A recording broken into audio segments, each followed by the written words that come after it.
Olá, você está ouvindo o podcast da Abraço. O tema de hoje é biomarcadores do remodelamento ósseo na avaliação e tratamento da osteoporose. A endocrinologista doutora Monique Nakayama, pós-doc em osteometabolismo, conversa com a também endocrinologista Cíntia Brandão, doutora em doenças ósseas e osteometabólicas. Ouça mais este bate-papo sobre saúde óssea com quem é referência no assunto. Meu nome é Monique, eu sou endocrinologista, membro da Abraço, com mestrado e doutorado aqui pela Unifesp, na área de osteometabolismo, e no momento como pós-doc da mesma instituição e colaboradora aqui do serviço. E hoje nós vamos conversar um pouco a respeito de biomarcadores do remodelamento ósseo na avaliação do tratamento da osteoporose, e convidamos aqui a doutora Cíntia Brandão, que é endocrinologista, também membro da Abraço, com mestrado e doutorado pela Unifesp na área de doenças osteometabólicas e que foi colaboradora do nosso ambulatório de osteometabolismo da Unifesp por um período aqui bastante longo, aqui de 1994 a 2019, e por todo esse tempo aprendendo, ensinando muito a gente lá no nosso grupo, e atualmente como consultora na área de osteometabolismo do Grupo Fleury. E ela é a nossa convidada de hoje para conversarmos um pouco a respeito dos biomarcadores. E aqui, Cíntia, a gente vai começar a colocar um pouco a importância aqui dos biomarcadores do remodelamento ósseo, né? Tanto na avaliação do segmento como tratamento aqui da osteoporose, lembrando um pouco, né, de onde vem a ideia da utilidade deles. E eu acho que aí a gente começa a conversar um pouco do que seriam as limitações da densitometria óssea. Até onde a densitometria óssea nos ajuda e a partir de onde esses biomarcadores colaboram aqui para compor o quadro para a gente. Obrigada por aceitar o convite, Cíntia, e deixo aí para você responder um pouco as perguntas. Olá, Monique, olá a todos. Bem, a densitometria óssea é uma ferramenta formidável que revolucionou o estudo das doenças osteometabólicas, porque pela primeira vez havia uma medida qualitativa, uma mensuração em que era possível se observar de uma forma sistemática, criteriosa, o aumento ou a perda da massa óssea. A densitometria é um método tão formidável que ela se tornou o método de referência para diagnóstico de osteoporose em função da sua capacidade de predizer risco de fratura. Só que o método, ele tem sim as suas limitações, e uma delas é que ele exige um período longo, geralmente de 1 ano ou até um pouquinho mais, para que você possa detectar alterações que sejam clinicamente significativas. Porque todo método, até uma glicemia de jejum, tem um coeficiente de variação. E a densitometria também tem. Para que aquela alteração que você observa no exame evolutivo seja clinicamente significativa, ela tem que ser maior do que o coeficiente de variação do próprio método. E isso leva tempo, isso leva 1 ano ou mais, porque a massa óssea ela funciona mais devagarzinho mesmo. Então, isso impossibilita a verificação da aderência ao tratamento ou até da eficácia do tratamento antes do período de 1 ano. Então, aí é que entram os marcadores, porque a massa óssea é uma característica importantíssima para o risco de fratura, que é o que a densitometria mede, mas existem outras, como a microarquitetura, o tamanho, a forma, a geometria do osso, a mineralização e o grau de remodelação, que é o que o marcador vai nos informar. Muito bem, Cíntia, obrigada. E, na verdade, né, o que são exatamente esses biomarcadores do remodelamento ósseo? Né? Como a gente define eles? Né? Então, os marcadores, eles são peptídeos ou derivados de peptídeos produzidos pelas 2 células relacionadas à formação e à reabsorção óssea. Então, os osteoblastos, que são responsáveis pela formação óssea, durante a sua atividade de formar a matriz óssea, eles liberam em circulação alguns peptídeos que vão então medir a atividade dessa célula. A mesma coisa para o osteoclasto, que é a célula responsável pela reabsorção óssea. Esses marcadores, eles são liberados em circulação, inclusive de uma forma proporcional à atividade daquela célula. Então, eu tenho uma ideia do processo de remodelação, que é aquele processo em que o osso velho é reabsorvido e o osso novo é formado. É uma avaliação dinâmica, diferente da avaliação estática da densitometria, que eu tenho um corte. Então, eu sei que aquele indivíduo é osteopênico, mas eu não sei se aquele osso está parado ou se aquele osso está em alta remodelação, perdendo muita massa óssea. Eu não sei. São qualidades do osso diferentes. E o marcador, ele serve, primeiro que ele vê a velocidade de perda. Se eu tenho um marcador de reabsorção muito alto, eu sei que a velocidade é muito grande. Ele é capaz de predizer fratura até independente da BMD. Não importa se a BMD é boa, né, a densidade mineral óssea é boa ou ruim, se o marcador é muito alto, aquele osso está remodelando muito, provavelmente está perdendo muito. Ele também é útil para monitorar a aderência, porque se o paciente está tomando a droga, e os bisfosfonatos biorais são as drogas mais comumente usadas, e elas têm problemas, dificuldades aí para absorção intestinal, se o marcador responde à droga, como eu espero, eu sei que o paciente está tomando e que está absorvendo bem. E eu tenho uma predição da eficácia desse tratamento, né? Além de tudo, o marcador pode até auxiliar naquela fase em que você retira o bisfosfonato e faz uma pausa da droga, não é o único parâmetro, mas ele pode auxiliar até na decisão de quando retomar o tratamento. Muito bem. Interessante pensar como eles informam coisas que se complementam, né, Cíntia? Exato, Como são complementares. Como elas se somam aqui no auxílio, né? Para a gente enxergar melhor o tratamento. E se a gente for pensar na evolução dos métodos laboratoriais, né, para que surgissem esses biomarcadores, como é que você enxerga o caminhar desses exames, né? Então, a evolução metodológica desses últimos 10 anos, e principalmente a automação, os métodos passaram a ser automatizados, mas melhoraram a performance dos ensaios de forma formidável.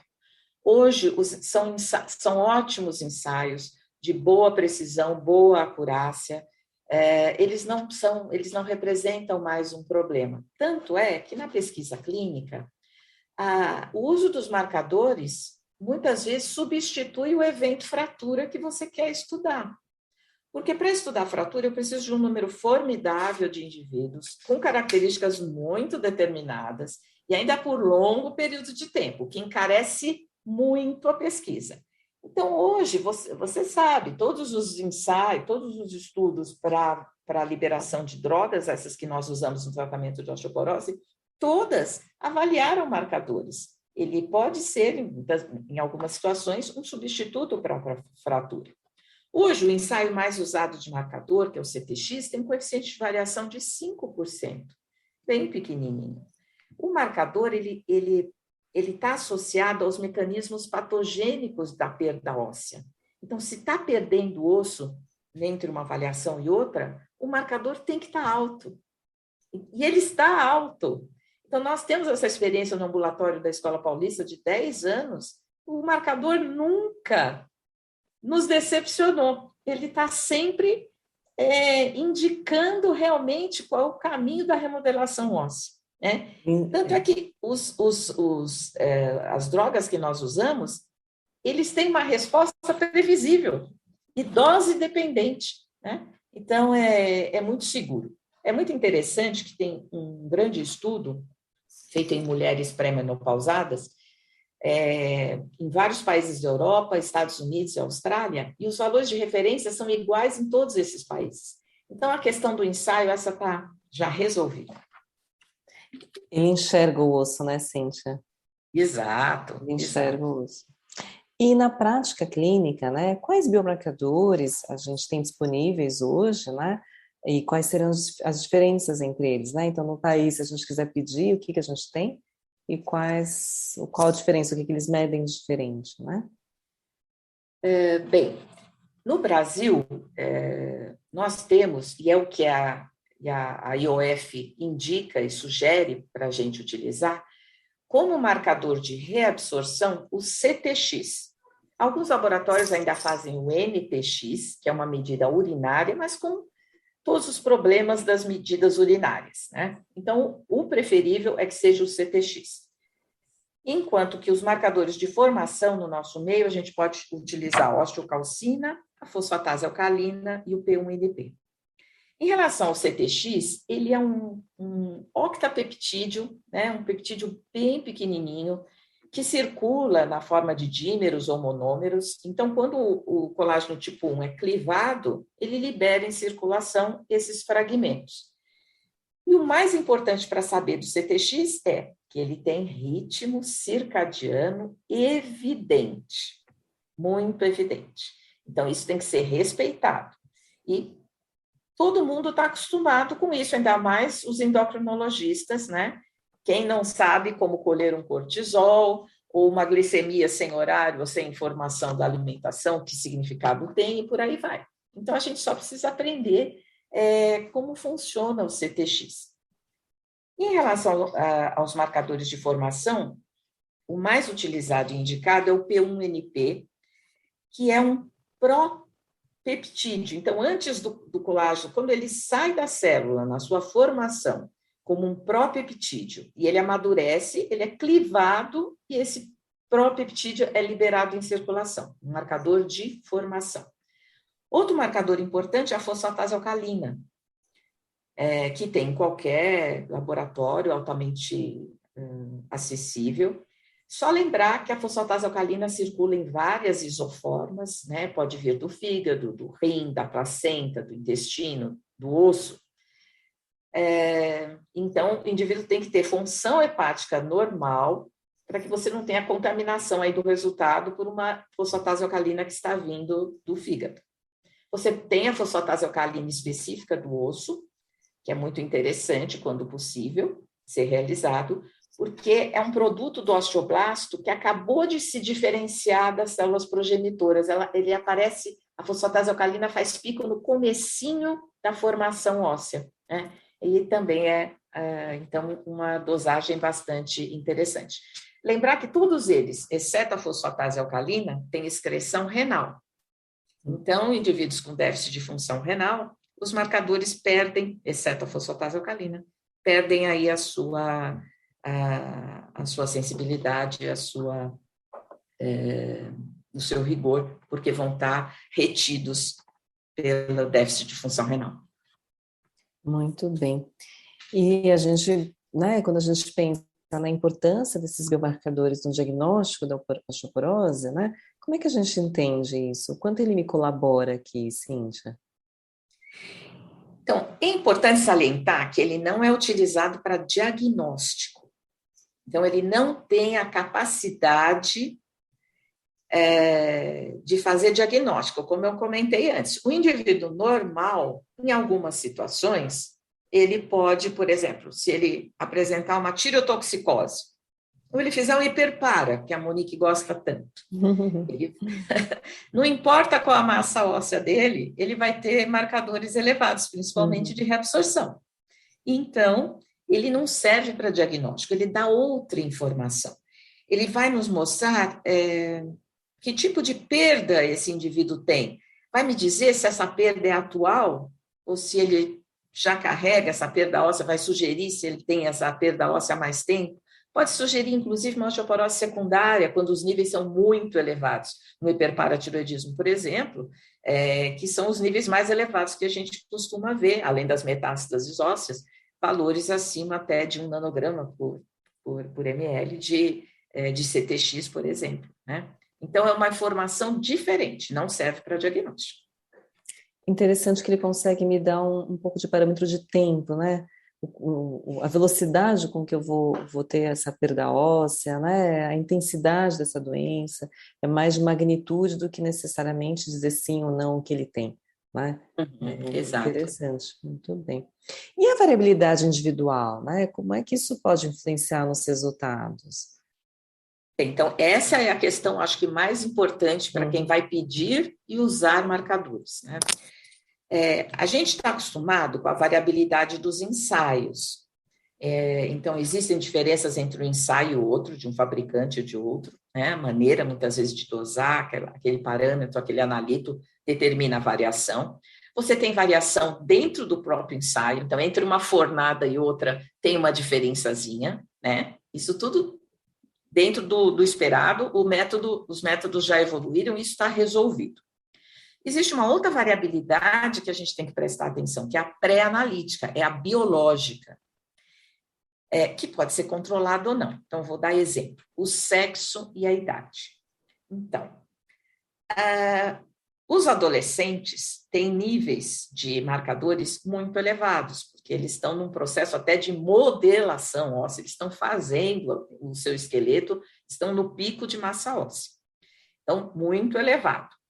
Depois, quando termina essa fase e entra na vida adulta, os homens têm marcadores geralmente muito mais altos que as mulheres, porque o marcador é muito interessante, ele mede massa de célula funcionando. Como os homens têm um esqueleto maior, eles têm marcador maior. Chega no período de perimenopausa, inverte. Aí as mulheres têm marcador mais alto. E depois vem, né, na idade, no envelhecimento, que eles ficam meio semelhantes.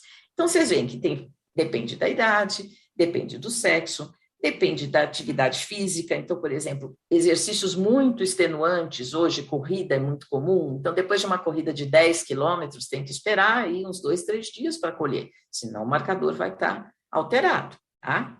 Outra coisa é dieta. Se o paciente mentir, tomar café da manhã antes de colher o CTX cai de 20% a 40%.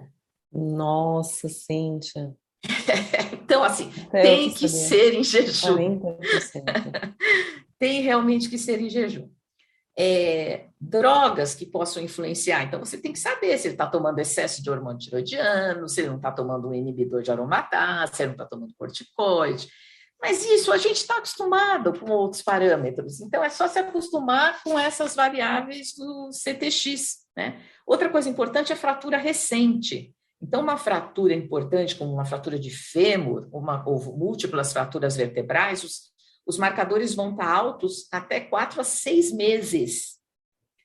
Vocês veem como ele é sensível, né? Está no processo de restauro, de formar calo ósseo, então não é uma fase boa para você colher o CTX. E os marcadores, como eu falei, são peptídeos pequenininhos, eles precisam de uma coleta refrigerada, serem transportados rapidamente, estocados de forma adequada, porque senão degrada. Então, aquele tubinho no paletó, assim, do avental, que roda o hospital, não pode. Tem que ser colhido com muito rigor, porque senão não vai dar resultado errado. E a fosfatase, o único que é muito estável mesmo é a fosfatase alcalina, mas os outros precisam de todo esse cuidado. Uma coisa importante, falar sobre o ritmo circadiano do CTX, quando a gente se deita e fica imobilizado, e fica em jejum, né, tá dormindo, o CTX aumenta muito, porque a reabsorção aumenta muito, até para manter a calcemia. Então, o CTX tem valores mais altos, faz pico às 5 da manhã. E o nadir é logo depois do almoço. A gente come e aí está em atividade, é o valor mais baixo. Então, o CTX tem que ser colhido, idealmente, entre as 7 às 10 da manhã, para as pessoas que dormem à noite, né? Não trabalhadores noturnos, para você ter um valor que sempre do mesmo horário. Como outros parâmetros, a gente toma também esse cuidado com a prolactina, a gente toma esse cuidado com IGF-1 ou com outros hormônios, não é verdade? É só conhecer as limitações. Cíntia, será que a biotina interfere também? Eu não lembro. A biotina interfere pouco com o CTX, ela interfere muito com o PTH, com o TSH, mas com a biotina, o CTX é muito pouquinho. E quando a gente fala em renal crônico, né, para alterar a excreção desse fragmento, a gente está falando de 30 ou 60 de clearance, será? Acho que não, é mais baixo. De 30, Monique, talvez, né? 30. Os trabalhos geralmente mostram pacientes dialíticos. Dialíticos mesmo. Tá. Já os Tá bom. dialíticos é que você tem uma retenção importante. Mas como você não sabe como cada indivíduo responde, Sim. eles perdem um pouquinho de acurácia aí nesse meio do caminho, né? Tá. Exato. E os medicamentos, né? Como é que eles vão influenciar o remodelamento ósseo e como é que o CTX, o PUNP vão enxergar isso, né? Então, não tem como não falar do corticoide, né? Uhum. Que é muito usado, né? Uma medicação formidável, mas que inibe a formação óssea em horas. Em horas. A osteocalcina cai no mesmo dia de uma dose mais alta de corticoide, mesmo via oral. E a gente sabe que o corticoide também vai influenciar, produzir hipercalciúria, diminuição de transporte ativo de cálcio a nível intestinal, pode produzir aí um hiperparasecundário, então marcadores de reabsorção vão estar elevados. Outra droga, por um mecanismo até meio semelhante, são os inibidores de aromatase, que vão zerar os níveis de estrogênio, são drogas extremamente potentes e que levam, então, a uma menopausa, né? Mimetizam o estado de menopausal e você tem aumento da reabsorção. Outras classes de drogas que são frequentemente usadas são os anticonvulsivantes, principalmente os mais antigos, os barbitúricos, o gardenal, que por alterarem o metabolismo da vitamina D no fígado, podem levar a um hiperparasecundário e você ter aumento de reabsorção também. Muito interessante que os anticoncepcionais habituais, eles diminuem marcadores, mas é pouco, mas diminuem marcador. Né? Então, a mulher pré-menopausada tem um nível X de marcador, passa a tomar anticoncepcional, esses números diminuem um pouquinho. Outra coisa é excesso de hormônio tiroidiano, que também aumenta marcador. Né? Então, a anamnese, saber as drogas que os pacientes estão usando e como elas interferem no metabolismo ósseo, também vão interferir na sua interpretação do marcador. Muito bem. E aí, né, falando a respeito de medicamentos, quando a gente fala em tratamento da osteoporose, como monitorar esse tratamento com os biomarcadores do remodelamento ósseo, né? E aí, diferenciando os bisfosfonatos do denosumab, da teriparatida, o que você acha que eles podem nos ajudar, Cíntia? Bem, os bisfosfonatos, vamos começar por eles, porque é a droga que mais se usa, né? O bisfosfonato é um antirreabsortivo. Então, é uma droga que será incorporada pelo osteoclasto e vai diminuir a atividade dessa célula. Então, eu espero, e realmente acontece, que o marcador de reabsorção caia muito. Quando eu uso via oral, geralmente o marcador tem o seu nadir, o valor mais baixo, depois de 8 semanas. Tá? Então, ele já está bem incorporado no osso, a sua ação antirreabsortiva está em atividade e você tem os valores já mais baixos. Já os marcadores de formação, porque a formação e a reabsorção estão acopladas, normalmente na fisiologia, eu vou ter diminuição também dos marcadores de formação, só que ela é mais lenta, 3 a 6 meses depois. O zoledronato, como é dado endovenoso, e você tem então uma incorporação do esqueleto muito mais rápida, esses prazos são menores. Então, com o zoledronato, em questão de dias, você já tem uma queda dos níveis de CTX. CTX, então, é o nosso marcador de reabsorção de referência e que deve ser usado no acompanhamento, então, dos medicamentos antirreabsortivos, tanto os bisfosfonatos quanto o denosumab. O denosumab, que é dado subcutâneo, é mais potente. O CTX cai em 1 dia. Você vê como o marcador é sensível. Ele cai em 1 dia. Não tem como não acreditar no marcador. É fisiologia pura. E o que me diz, então, qual é a informação que ele está me dando? Está me dando que o paciente tomou a droga, que a droga está atuando, que a droga está fazendo o que ela é para ela fazer. Ela é um antirreabsortivo. E eu estou diminuindo o marcador de reabsorção. Então, eu fico tranquila que aquele paciente provavelmente vai responder da forma como a gente espera.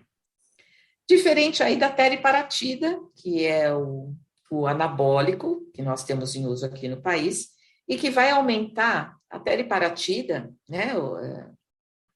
Ela vai promover um aumento de remodelação, então, tanto de formação quanto de reabsorção. A resposta é maior na formação, em dias você já tem um aumento do P1NP, que é o marcador de referência para ser usado para a teriparatida.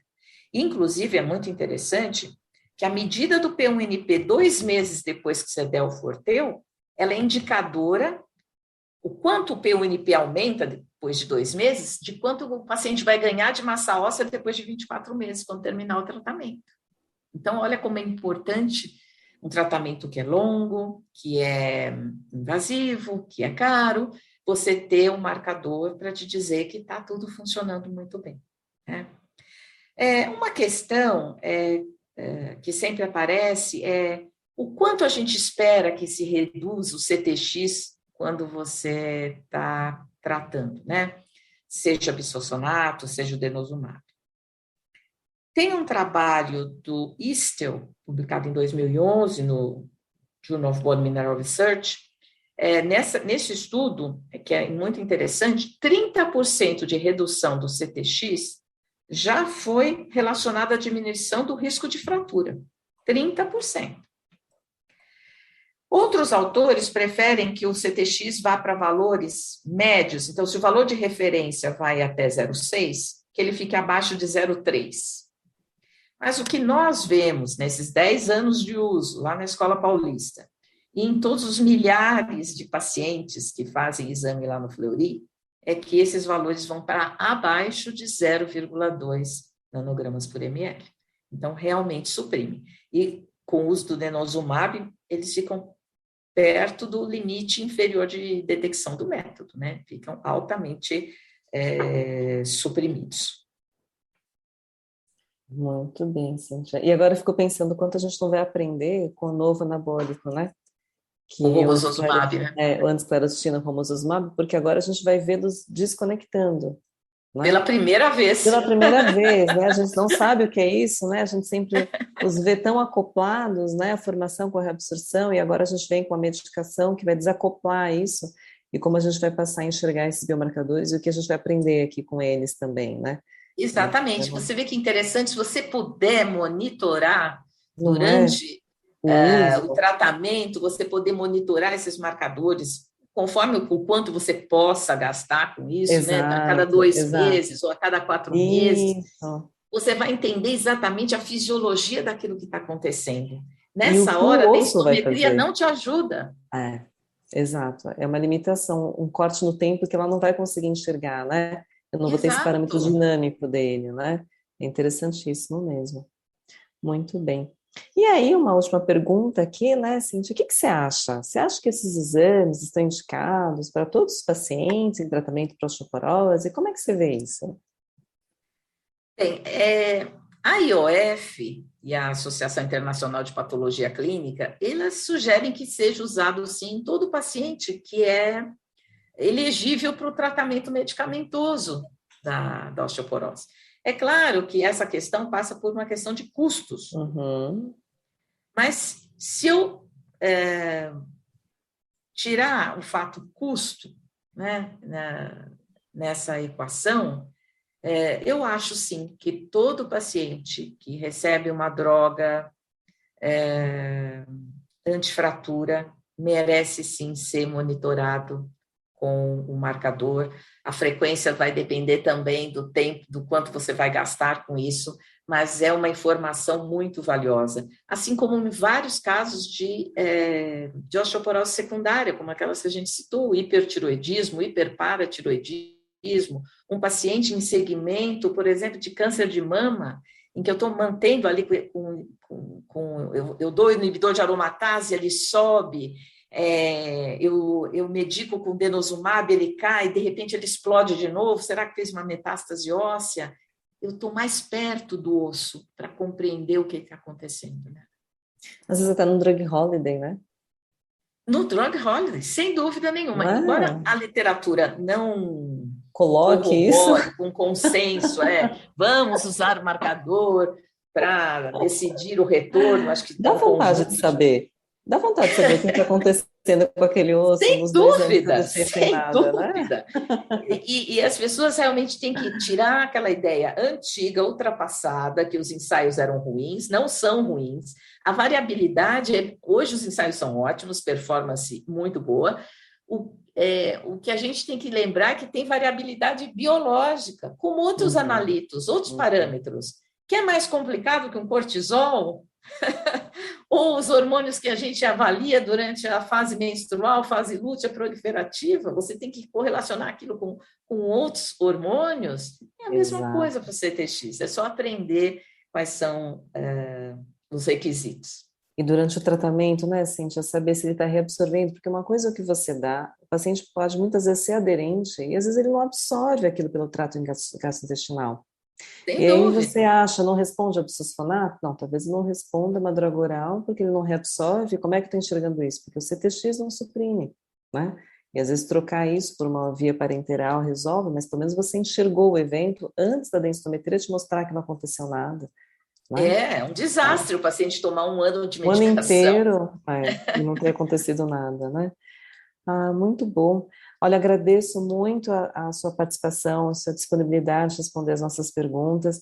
É um Acho que a gente prazer. teria mais perguntas, a gente teria mais dúvidas, e é uma delícia falar aqui com a doutora Cíntia, tirar todas essas dúvidas, e a gente fica, então, quem sabe, para um próximo, mais um outro podcast, uma outra oportunidade de fazer novas perguntas e de continuar aprendendo aqui com a Cíntia, a doutora Cíntia Brandão. Muito obrigada por essa oportunidade. Muito obrigada. Obrigada a todos e até a próxima. Vocês ouviram mais um podcast da Abraço. Agradecemos sua audiência e convidamos todos a nos seguir nas redes sociais, acessar nosso site e a revista Conectividade Óssea.